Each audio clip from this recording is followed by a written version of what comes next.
അമൃത് Veni hair elixir presents daily news സായാഹ്ന വാർത്തകൾ powered by Pulimoottil silks KSFE. എന്താ ഒരു മൂഡ് ഓഫ്? ഇപ്പൊ മുടി വല്ലാതെ കൊഴിയുന്നുണ്ട്, അതാ തോന്നുന്നു.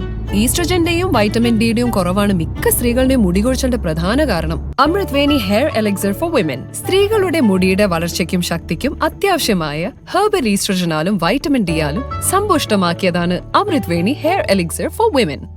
നമസ്കാരം, ഞാൻ ഷാജി പത്മനാഭൻ. ഡെയിലി ന്യൂസിന്റെ സായാഹ്ന വാർത്തകളിലേക്ക് സ്വാഗതം. ഇന്ന് ഓഗസ്റ്റ് 9 വെള്ളിയാഴ്ച. വയനാട്ടിൽ ഭൂമിക്കടിയിൽ നിന്ന് വലിയ മുഴക്കവും നേരിയ കുലുക്കവും അനുഭവപ്പെട്ടതായി പ്രദേശവാസികൾ. വൈത്തിരി, പൊഴുതന, വെങ്ങപ്പള്ളി, നെന്മേനി, അമ്പലവയൽ പഞ്ചായത്തുകളിലെ പ്രദേശങ്ങളിലാണ് ഈ സംഭവം റിപ്പോർട്ട് ചെയ്തിരിക്കുന്നത്. ജിയോളജിക്കൽ സർവേ ഓഫ് ഇന്ത്യ സംഭവം സ്ഥിരീകരിച്ചു. എന്നാൽ പ്രദേശത്ത് ഭൂകമ്പ സൂചനകളില്ലെന്ന് കേരള ഡിസാസ്റ്റർ മാനേജ്മെന്റ് അതോറിറ്റി അറിയിച്ചു. എടയ്ക്കൽ ഗുഹ ഉൾപ്പെടുന്ന അമ്പുകുത്തി മലയുടെ താഴ്വാരങ്ങളിലാണ് സംഭവം. നിലവിൽ വയനാട്ടിൽ നിന്ന് ഭൂമികുലുക്കത്തിന്റെ സൂചനകളൊന്നും ലഭിച്ചിട്ടില്ലെന്നും ഇക്കാര്യങ്ങൾ പരിശോധിച്ചു വരികയാണെന്നും KSDMA അറിയിച്ചു. വിശദമായ പരിശോധന നടത്തിയാലേ കൂടുതൽ വിവരങ്ങൾ ലഭിക്കുകയുള്ളൂ. നിലവിൽ പ്രാഥമികമായി നടത്തിയ പരിശോധനയിൽ ഭൂമി കുലുങ്ങിയതായുള്ള സൂചനകളൊന്നും ലഭിച്ചിട്ടില്ലെന്നും അധികൃതർ അറിയിച്ചു. വലിയ രീതിയിലുള്ള കുലുക്കം എവിടെയും ഉണ്ടായിട്ടില്ലെന്ന് കേന്ദ്ര കാലാവസ്ഥാ വകുപ്പും അറിയിച്ചു. അതോടൊപ്പം വയനാട്ടിൽ പ്രകമ്പനമുണ്ടായ സ്ഥലങ്ങളിലെ ജനവാസ മേഖലയിൽ നിന്ന് ആളുകളെ മാറ്റി തുടങ്ങിയതായി വയനാട് ജില്ലാ കളക്ടർ DR മേഘശ്രീ അറിയിച്ചു. എല്ലാ വികസന കാര്യങ്ങളിലും എല്ലാ നയരൂപീകരണത്തിലും പ്രധാന ഘടകം കാലാവസ്ഥാ വ്യതിയാനം ആയിരിക്കണമെന്നും ഈ ഒറ്റ കാര്യത്തിലാണ് കേരളിനെ എതിർത്തതെന്നും പ്രതിപക്ഷ നേതാവ് VD സതീശൻ. ഏത് വലിയ വികസന പദ്ധതി വന്നാലും കാലാവസ്ഥാ വ്യതിയാനത്തിന്റെ അപകടം മനസ്സിലാക്കി സർക്കാർ നയരൂപീകരണം നടത്തണമെന്നും പാരിസ്ഥിതിക ആഘാത പഠനം നടത്താതെ അത്തരം പദ്ധതികളിലേക്ക് പോകാൻ കഴിയുന്ന സ്ഥിതിയിലല്ല കേരളമെന്നും അദ്ദേഹം പറഞ്ഞു. വയനാട്ടിലെ സൂചിപ്പാറ, കാന്തൻപാറ ഭാഗത്തു നിന്ന് 4 മൃതദേഹം കൂടി കണ്ടെത്തി. സന്നദ്ധ പ്രവർത്തകരും രക്ഷാദൗത്യ സംഘവും ചേർന്ന് നടത്തിയ തെരച്ചിലാണ് 3 മൃതദേഹങ്ങളും ഒരു ശരീരഭാഗവും കണ്ടെത്തിയത്. ഉരുൾപൊട്ടൽ ദുരന്തമുണ്ടായി 11 ദിവസത്തിന് ശേഷമാണ് മൃതദേഹം കണ്ടെത്തുന്നത്. മൃതദേഹങ്ങൾ എയർലിഫ്റ്റ് ചെയ്ത് സുൽത്താൻ ബത്തേരിയിലേക്ക് കൊണ്ടുവന്ന് തിരിച്ചറിയാനുള്ള ശ്രമങ്ങൾ നടത്തും. വയനാട് ഉരുൾപൊട്ടലിലെ ദുരിതബാധിതർക്കുള്ള അടിയന്തര ധനസഹായം പ്രഖ്യാപിച്ച് സർക്കാർ. ഇപ്പോൾ ക്യാമ്പിൽ കഴിയുന്ന ഓരോ കുടുംബത്തിനും അടിയന്തര ധനസഹായമായി 10,000 രൂപ വീതം അനുവദിക്കുമെന്ന് മുഖ്യമന്ത്രി പിണറായി വിജയൻ അറിയിച്ചു. വയനാട് ഉരുൾപൊട്ടൽ ദുരന്തവുമായി ബന്ധപ്പെട്ട് ഹൈക്കോടതി സ്വമേധയാ എടുത്ത കേസ് തുടർച്ചയായ വെള്ളിയാഴ്ചകളിൽ പരിഗണിക്കും. മുൻ അഡീഷണൽ അഡ്വക്കേറ്റ് ജനറൽ രഞ്ജിത്ത് തമ്പാനെ അമിക്കസ് ക്യൂറിയായി ചുമതലപ്പെടുത്തി. കേന്ദ്ര ശാസ്ത്ര സാങ്കേതിക മന്ത്രാലയം, സംസ്ഥാന എൻവയോൺമെന്റൽ impact assessment authority, national centre for earth sciences studies എന്നിവരെയും കേസിൽ കക്ഷി ചേർക്കാൻ കോടതി നിർദ്ദേശം നൽകി. കേസ് അടുത്ത വെള്ളിയാഴ്ചത്തേക്ക് മാറ്റി. മുണ്ടക്കൈയിൽ കെട്ടിടങ്ങൾ നിയന്ത്രിക്കണമെന്ന് വയനാട് സൗത്ത് DFO വ്യക്തമാക്കി. റെഡ് കാറ്റഗറിയിലുള്ള മുണ്ടക്കൈ ഉൾപ്പെടുന്ന പ്രദേശത്തെക്കുറിച്ച് നിരവധി റിപ്പോർട്ടുകൾ നൽകിയിട്ടുണ്ട്.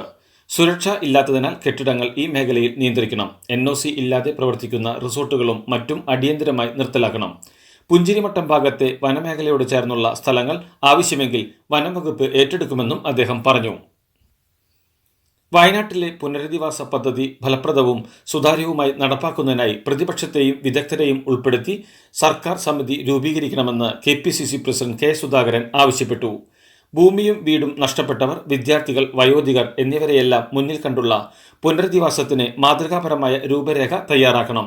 കുറെ വാഗ്ദാനങ്ങൾ മാത്രം പോരാ, അവ കൃത്യമായി നടപ്പാക്കുന്നുണ്ടെന്നും അതിൽ ഒരു വിധത്തിലുള്ള വീഴ്ച ഉണ്ടാകുന്നില്ലെന്നും സമിതിക്ക് നിരീക്ഷിക്കാൻ കഴിയണമെന്നും അദ്ദേഹം കൂട്ടിച്ചേർത്തു. പ്രധാനമന്ത്രി നരേന്ദ്രമോദിയുടെ വയനാട് സന്ദർശനത്തിൽ മുണ്ടക്കൈ ചൂരൽമല ഉരുൾപൊട്ടൽ ദേശീയ ദുരന്തമായി പ്രഖ്യാപിക്കുമെന്നാണ് കരുതുന്നതെന്ന് മന്ത്രി PA മുഹമ്മദ് റിയാസ് പറഞ്ഞു. കേരളത്തിലെത്തിയാൽ പ്രധാനമന്ത്രി മുഖ്യമന്ത്രിയുമായി സംസാരിക്കുമെന്നും മന്ത്രി കൂട്ടിച്ചേർത്തു. അതോടൊപ്പം ദുരന്ത സ്ഥലത്തു നിന്നും സൈന്യം മാത്രമാണ് മടങ്ങിയതെന്നും NDRF അടക്കം പ്രദേശത്ത് തുടരുന്നുണ്ടെന്നും റിയാസ് പറഞ്ഞു.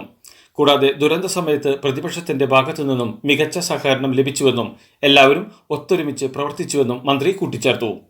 പണ്ട് മുത്തശ്ശിയുടെ കല്യാണക്കഥ കേട്ട മുതലേ ഉള്ള ആഗ്രഹമാണ് അന്നത്തെ മുത്തശ്ശിയെ പോലെ എന്റെ കല്യാണത്തിന് എടുത്തൊരുങ്ങണമെന്ന്.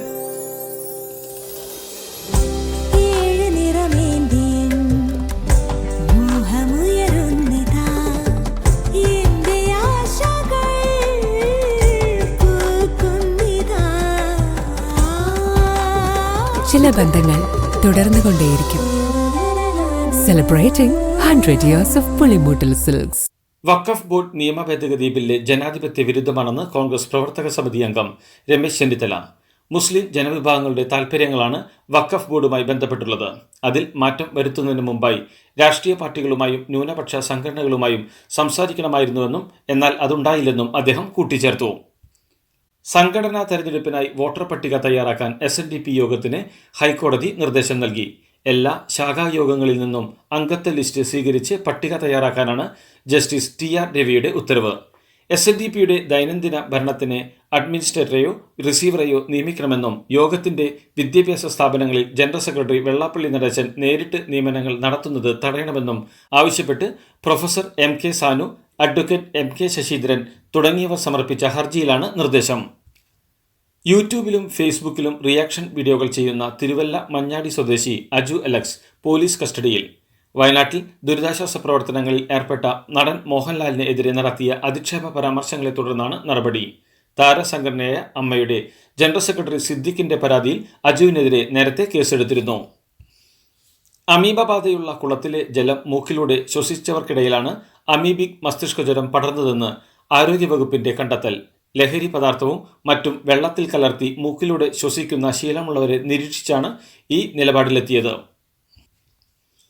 ഡോക്ടർ വന്ദനാദാസ് കൊലപാതക കേസ് പ്രതി സന്ദീപിന്റെ വിടുതൽ ഹർജി സുപ്രീം കോടതി തള്ളി. വിടുതൽ ഹർജി ഒരു കാരണവശാലും അംഗീകരിക്കാനാവില്ലെന്ന് വ്യക്തമാക്കിയ കോടതി പ്രതിയുടെ ജാമ്യാപേക്ഷയിൽ സംസ്ഥാനത്തിന് നോട്ടീസ് നൽകി. വിടുതൽ ഹർജിയുമായി ബന്ധപ്പെട്ട് ഹൈക്കോടതി ഉത്തരവ് വ്യക്തമാണെന്നും സുപ്രീം കോടതി പറഞ്ഞു. വയനാട് മുണ്ടക്കൈ ചൂരൽമല ഉരുൾപൊട്ടൽ ദുരിതബാധിതരെ സഹായിക്കുന്നതിനായി പ്രൊഡ്യൂസേഴ്സ് അസോസിയേഷനുമായി ചേർന്ന് സ്റ്റേജ് ഷോ നടത്തുമെന്ന് താരസംഘടനയായ അമ്മ കൊച്ചിയിലെ വാർത്താസമ്മേളനത്തിൽ പ്രഖ്യാപിച്ചു. ഓഗസ്റ്റ് 20 അങ്കമാലിയിലാണ് സ്റ്റേജ് ഷോ നടത്തുന്നത്. പരിപാടിയിലെ വരുമാനത്തിന്റെ വിഹിതം വയനാട് ദുരിതബാധിതർക്കായി നൽകുമെന്നും ജനറൽ സെക്രട്ടറി സിദ്ദിഖ് പ്രഖ്യാപിച്ചു. വയനാടിന്റെ പേരിലുള്ള പണപ്പിരിവ് നിയന്ത്രിക്കണമെന്നാവശ്യപ്പെട്ടുള്ള പൊതുതാൽപര്യ ഹർജി ഹൈക്കോടതി തള്ളി. ഹർജിക്കാരൻ 25,000 രൂപ മുഖ്യമന്ത്രിയുടെ ദുരിതാശ്വാസ നിധിയിലേക്ക് പിഴയടയ്ക്കാനും കോടതി നിർദ്ദേശിച്ചു. സിനിമാ നടനും കാസർകോട്ടെ അഭിഭാഷകനുമായ C. ഷുക്കൂർ സമർപ്പിച്ച ഹർജിയാണ് പിഴയോടെ നിരസിച്ചത്. ഹർജിയിൽ എന്ത് പൊതുതാൽപര്യമെന്ന് ചോദിച്ച കോടതി സംഭാവന നൽകുന്ന ജനങ്ങളുടെ ഉദ്ദേശ്യശുദ്ധിയെ എന്തിനെ സംശയിക്കുന്നെന്നും ഹർജിക്കാരനോട് ആരാഞ്ഞു. സൈബർ തട്ടിപ്പുകൾ വർദ്ധിച്ചുവരുന്ന സാഹചര്യത്തിൽ മുന്നറിയിപ്പുമായി CBI ലോഗോ അടക്കം ഉപയോഗിച്ച് തട്ടിപ്പ് നടക്കുന്നുവെന്നും വാറന്റും സമൻസും കൃത്രിമമായി ഉണ്ടാക്കി തട്ടിപ്പ് നടത്തുന്നുണ്ടെന്നും അതിനാൽ പൊതുജനങ്ങൾ തട്ടിപ്പിൽ വീഴരുതെന്നും ഇത്തരം സന്ദേശങ്ങൾ ലഭിച്ചാൽ ഉടൻ പോലീസുമായി ബന്ധപ്പെടണമെന്നും CBI അറിയിച്ചു. സംസ്ഥാനത്തെ ഏറ്റവും പ്രായം കുറഞ്ഞ നഗരസഭ അധ്യക്ഷയായി കൊണ്ടോട്ടി നഗരസഭ ചെയർപേഴ്സൺ നിത ഷഹീർ. UDF ധാരണ പ്രകാരം മുസ്ലിം ലീഗിലെ CT ഫാത്തിമത്ത് സുഹ്റാബി സ്ഥാനം ഒഴിഞ്ഞതിനെ തുടർന്ന് ചെയർപേഴ്സൺ സ്ഥാനത്തേക്ക് നടന്ന തെരഞ്ഞെടുപ്പിലാണ് കോൺഗ്രസിലെ നിത ഷഹീർ തെരഞ്ഞെടുക്കപ്പെട്ടത്.